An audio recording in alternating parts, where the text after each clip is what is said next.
Good morning मेरे प्यारे साथियों, जोहार आप सभी को।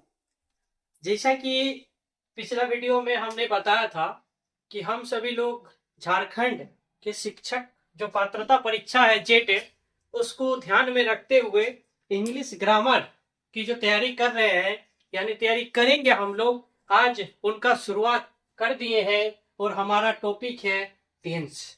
हम सभी लोग इसी पर आज चर्चा करेंगे और इस पर कुछ क्वेश्चन बनाएंगे और आने वाले वीडियो पर भी हम लोग टेंस पर ही अभी चलते रहेगा।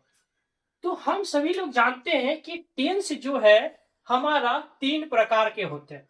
ये तो हर बच्चा जानता है, पास्ट, प्रेजेंट और फ्यूचर। किसे नहीं मालूम ये टेंस 3 प्रकार का होता है, हम सभी लोग जानते हैं।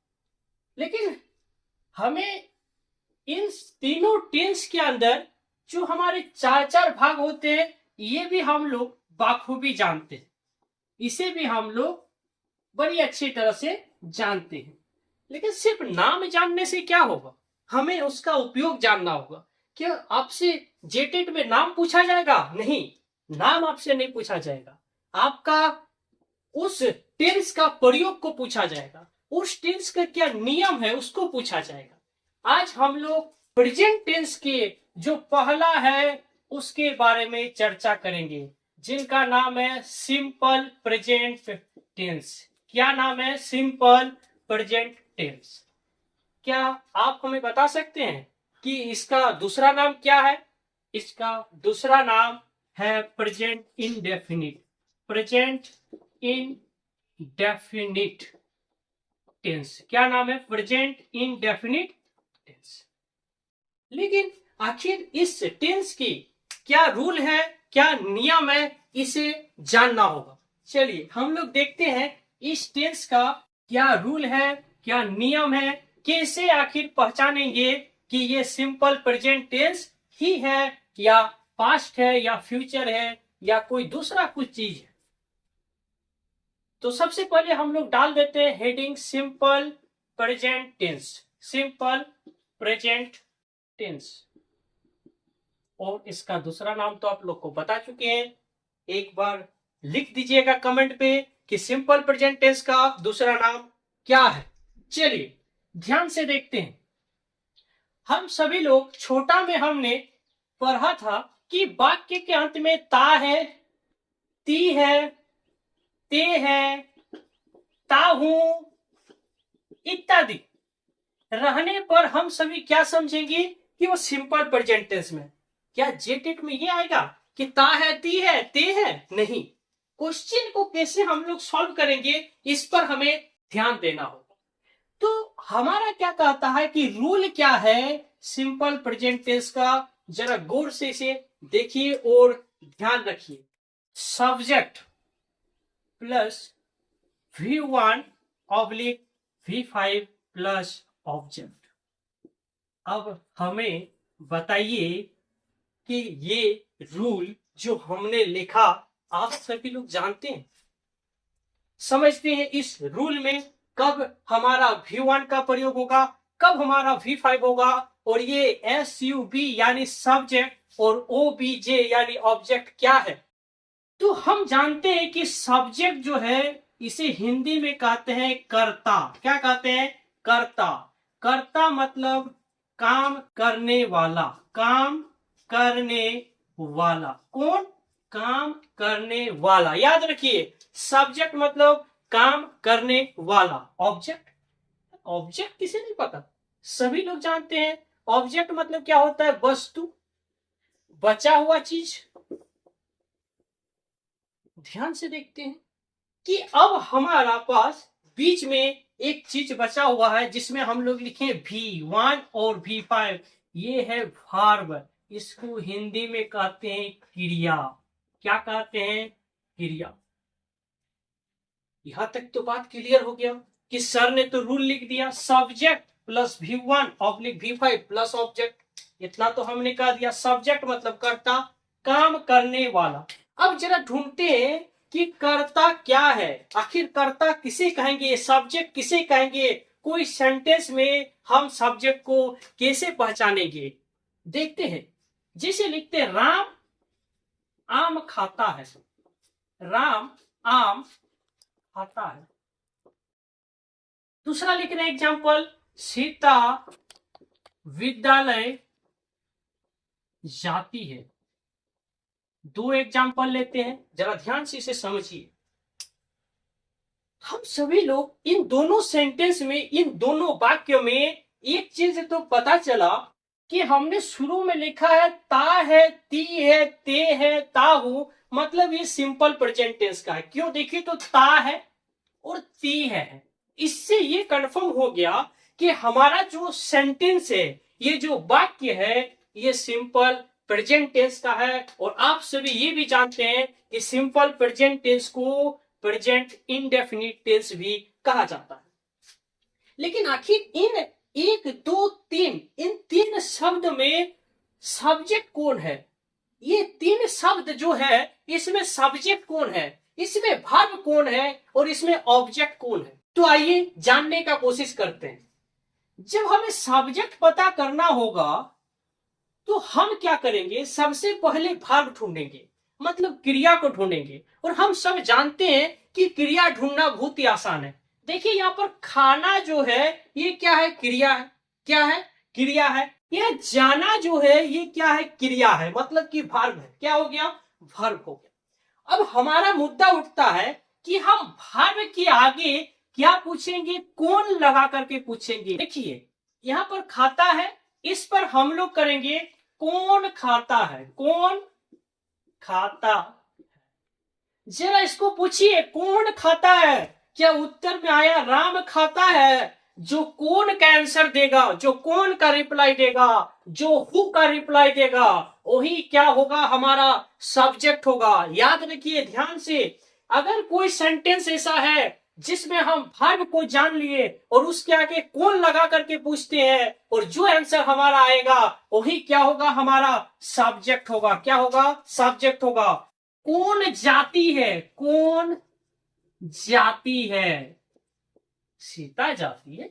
कौन जाती है? सीता जाती है, यानी सीता हमारा सब्जेक्ट है, राम हमारा सब्जेक्ट है। यहां तक उम्मीद करते हैं कि बात क्लियर हुआ। चलिए एक और एग्जांपल लेते हैं, इसको हम ऊपर मिटा देते हैं, इरेज करते हैं इसे, और फिर हम लोग एक दो एग्जांपल लेकर के चर्चा करते हैं। मोहन क्रिकेट खेलता है। मोहन क्रिकेट खेलता है। चलिए ध्यान दीजिए। अब आप जानते हैं खेलना भाई काम है, खेलना क्या है? वर्ब है। क्या है खेलना? वर्ब। इसको पूछिए कौन खेलता है? कौन खेलता है? भाई आंसर क्या आया? मोहन खेलता है। कौन खेलता है? मोहन, यानी मोहन इस सेंटेंस में क्या है? सब्जेक्ट है। राम क्या था? सब्जेक्ट है। सीता क्या है? सब्जेक्ट है। खेलना वर्ब है। क्या है? वर्ब है। खेलना क्या है? वर्ब है। जाना क्या है? वर्ब है। और खाना क्या है? वर्ब है। खाना क्या है? वर्ब है। तो हमारे सेंटेंस में तो तीन ही चीज मौजूद है, सब्जेक्ट वर्ब ऑब्जेक्ट। जब हमें सब्जेक्ट पता चल गया, जब हमें वर्ब पता चल गया, तीसरा चीज जरा बताइए आप, क्या बचा हुआ है? ऑब्जेक्ट। तीसरा चीज क्या बचा हुआ है? ऑब्जेक्ट। क्या आप सभी पहचानना सीखे कि नहीं? तीसरा चीज क्या बचा हुआ है? ऑब्जेक्ट। क्या मोहन सब्जेक्ट, खेलना वर्ब, तो क्या क्रिकेट हमारा ऑब्जेक्ट है कि नहीं?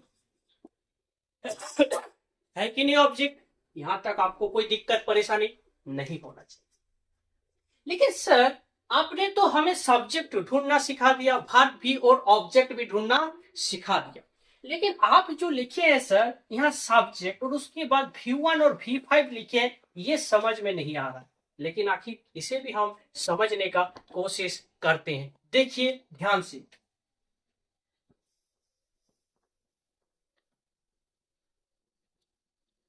ध्यान से आप लोग इस जो हम एक चार्ट बना रहे हैं, इसे आप लोग ध्यान से देखिए और इस पर बातें करते हैं।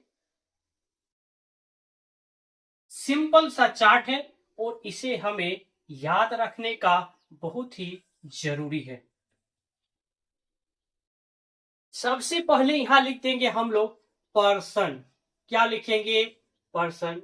दूसरा में लिखेंगे सिंगुलर, हम शॉर्ट में लिख दे रहे हैं। और तीसरा में लिखेंगे प्लूरल। चलिए ये पूरा भी लिख दिए। अब जो हमारा है, हम जानते हैं पर्सन कितना होता है? 3%। ध्यान से, टेंस 3, पर्सन 3, टेंस 3, पर्सन 3। तो पहला है फर्स्ट पर्सन, दूसरा है सेकंड पर्सन और तीसरा है थर्ड पर्सन। फर्स्ट पर्सन को हम लोग कहते हैं स्पीकर। फर्स्ट पर्सन को क्या कहते हैं? स्पीकर। स्पीकर मतलब बोलने वाला। स्पीकर मतलब बोलने वाला। सेकंड पर्सन को लिसनर। सेकंड पर्सन को लिसनर। और थर्ड पर्सन को बोलते हैं नॉन एक्टिव पर्सन। क्या बोलते हैं? Non active person. इतना याद रहेगा। सर फर्स्ट पर्सन कैसे स्पीकर हो गया, सेकंड पर्सन कैसे लिसनर हो गया और थर्ड पर्सन कैसे नॉन एक्टिव हो गया? इन बातों पर भी हम लोग चर्चा करेंगे। लेकिन पहले लिख लेते हैं फर्स्ट पर्सन सिंगुलर नंबर में I, first person plural number में we, second person singular number में you, second person plural number में भी you, third person singular number में ही, सी, ईट। कोई भी नाउन जो सिंगुलर हो, याद रखिए, नाउन जो सिंगुलर होगा वो किस में आएगा? थर्ड पर्सन सिंगुलर नंबर में। किस में आएगा? थर्ड पर्सन सिंगुलर नंबर में। और इसमें आएगा दे। और अगर नाउन प्लूरल हो तो किस में आएगा? Third person plural number. बात clear? Third person plural number. अब आगे की चर्चा करते हैं कि सर आपने कहा फर्स्ट पर्सन को स्पीकर कहते हैं। मैं एक सेंटेंस बताता हूं, आप लोगों से कहता हूं कि मैं बाजार जाता हूं। बोलने वाला कौन हुआ? मैं। जरा ध्यान से यहां समझिए बात को। मैं बाजार जाता हूं, बोलने वाला कौन? मैं। बोलने वाला कौन? मैं। सुनने वाला आप, यानी कि यू, सेकंड पर्सन। ध्यान से या गौर से सुनिएगा सेंटेंस को कि वह बाजार जाती है। बोलने वाला कौन? हम, यानी कि स्पीकर। कौन सुन रहे? आप, यानी यू, यानी कि वह बाजार जाती है। में सेकंड पर्सन जो लिसनर है वो सुनने वाला आप है, बोलने वाला हम है। और जो तीसरा आदमी काम कर रहा है वो नॉन एक्टिव पर्सन है। मतलब हम बोलेंगे वो स्पीकर होगा, आप सुनिएगा, इसी कारण लिसनर होगा। और बाकी सभी लोग क्या है? नॉन एक्टिव पर्सन है। यहां तक बात क्लियर हो गया। अब एक इंग्लिश में देखिए, यहां पर यू है और यहां पर भी यू है। जब तुम होगा मतलब कि यू हमें बताता है कि एक आदमी भी हो सकता है, बहुत आदमी भी हो सकता है। अगर हम यू एक आदमी करेंगे तो ये यू, और अगर बहुत करेंगे तो ये यू, दोनों सेम ही है। लेकिन हम लोग यू के साथ हम लोग हमेशा किसका यूज करते हैं? प्लूरल वर्ब का। यू आर का ही प्रयोग हम लोग करते हैं। अब जरा ध्यान से समझिए यहां पर कि सर आपने तो रूल लिखा था कि subject plus V1 oblique V5 plus object. तो आखिर V1 किसके साथ लगेगा और V5 किसके साथ लगेगा? बात को ध्यान से सुनिएगा, क्योंकि लिए इसके बाद जो है हमें ये बहुत ही ज्यादा फंसाता है, ये बहुत ज्यादा हमें तंग करेगा। आपका क्वेश्चन बनाने में, आपको सोल्यूशन ढूंढने में आपको ध्यान रखना होगा कि हमारा सब्जेक्ट आखिर क्या है। आपको सब्जेक्ट ऐसा ऐसा वर्ड है जिसमें आपको सब्जेक्ट आपको पता नहीं चलेगा कि वो सिंगुलर है कि प्लूरल है, तो हमें V1 और V5 में कंफ्यूजन करेगा। देखिए इस चीज को ध्यान से सुनिए, यहां से लेकर के इन सारे को हम किसके साथ जोड़ेंगे? V1 के साथ। और थर्ड पर्सन सिंगुलर नंबर को किसके साथ? V5 के साथ। एक हैशटैग करके लिख भी सकते हैं। थर्ड पर्सन सिंगुलर नंबर के साथ हम लोग V5 का प्रयोग करते हैं। फिर से बताते हैं, हैशटैग कीजिए और लिखिए थर्ड पर्सन सिंगुलर नंबर के साथ हम सभी V5 का प्रयोग करते हैं। बाकी I के साथ V1, V के साथ V1, U के साथ V1, U के साथ V1, D के साथ V1। अगर काउज रहा तो भी V1, लेकिन अगर काउ रहा तो V5। जरा ध्यान से समझिए, अगर बॉयज रहा तो V1, लेकिन अगर बॉय रहा तो V5। लिखते हैं सेंटेंस, इसे स्क्रीनशॉट ले लीजिए और बाद में आप सभी लोग लिखिएगा। इसको स्क्रीनशॉट ले लीजिए और हमने इस पर जो रूल है और भी जो नियम है हम लोग इसको देखेंगे। आप सभी को इसके लिए हमारे साथ जुड़े रहना होगा, बने रहना होगा नेक्स्ट वीडियो के लिए। किसके लिए? नेक्स्ट वीडियो के लिए। और कैसा लगा ये पढ़ाई आप सभी बताइएगा और लाइक शेयर सब्सक्राइब करना भूलिएगा नहीं। धन्यवाद हमारे इस परिवार से जुड़े रहने के लिए।